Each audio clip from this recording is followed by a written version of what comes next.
Derrière ces 18 000 places, le stade de Roudourou cache bien des recoins remplis d'histoire. Si vous pensiez que la tribune de presse que vous avez pu découvrir l'année dernière aux côtés des journalistes du Télégramme bénéficiait du meilleur point de vue pour assister au match d'en avant, vous vous trompez peut-être. Bien caché entre les tribunes Côte d'Armor et Cré Actuel, bienvenue à l'espace Trégor.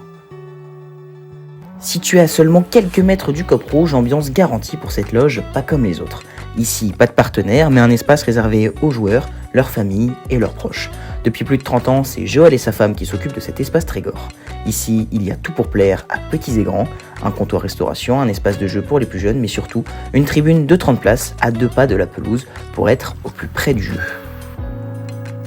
Alors l'espace Trégor, c'est un espace qui est dédié, qui est réservé aux joueurs, aux familles de joueurs, à leurs amis. Donc ils sont reçus dans cet espace ici, qui est un espace de convivialité, pour lequel nous sommes avec des hôtesses qui sont présentes à chaque match également, pour assurer le service tout simplement. Tribune étant couverte, l'espace Trégor sert également de lieu de repli pour les équipes d'Alaguin-Gampez en cas de mauvaise météo lors des émissions. Amoureux d'en avant depuis le plus jeune âge et fervent supporter des Rouges et Noirs, Pierre n'est d'ailleurs pas insensible au charme et à l'histoire de cette loge. Et cet espace Trégor, en fait, nous, c'est notre solution de substitution quand il pleut, quand il y a un peu de vent, etc.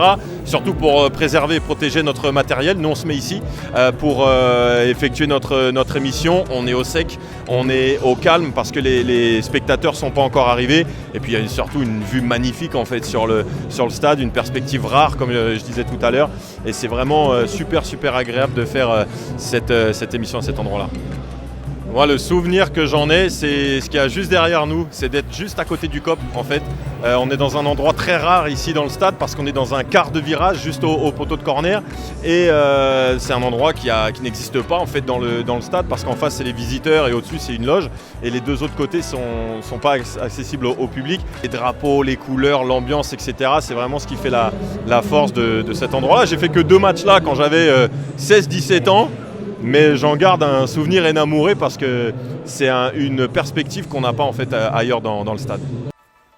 En 30 ans d'existence, l'espace Trégor regorge de souvenirs et d'anecdotes mémorables. Si récemment d'anciens joueurs guingampais n'hésitent pas à venir se replonger dans l'ambiance de Roudourou le temps d'un vendredi soir, l'espace Trégor, c'est avant tout une histoire de famille.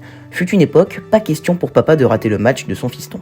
Lilian Thuram, Alain Giresse, chacun avait ses petites habitudes dans la tribune de l'espace Trégor. Ludovic Blas, j'ai vu Marcus Coco également. Enfin, ce sont plutôt les plus jeunes, quoi. Les gens qui ont quitté la région, qui sont passés ici, qui étaient en Ligue 1. Mais effectivement, ceux qui sont attachés au club, comme Ludo et Marcus, c'est des gens qui viennent de temps en temps nous voir. Ouais. Alors Lilian Thuram, il venait pratiquement à tous les matchs ici quand son fils jouait là, Marcus. Et effectivement, il était toujours à la même place. Il était très discret. Il arrivait, il passait directement dans la tribune et en fait il bougeait pas de la tribune, il regardait le match et il repartait. Alain Giresse qui est venu aussi voir Thibaut quand Thibaut jouait, il est venu peut-être moins souvent que Lilian Thuram mais on l'a aussi rencontré à différentes reprises ici. Ouais. Finalement, l'espace Trégor, en quelques mots, c'est peut-être ça. Une histoire de famille, un lieu convivial, pensé pour se retrouver, dans les bons comme dans les mauvais matchs, autour d'une passion ou d'un passé commun, celle des couleurs rouges et noires de l'en avant Guingamp. Mais c'est avant tout un lieu historique, immuable, indémodable de Roudourou, dont l'histoire, elle qui dure depuis plus de 30 ans, n'est pas prête de se terminer.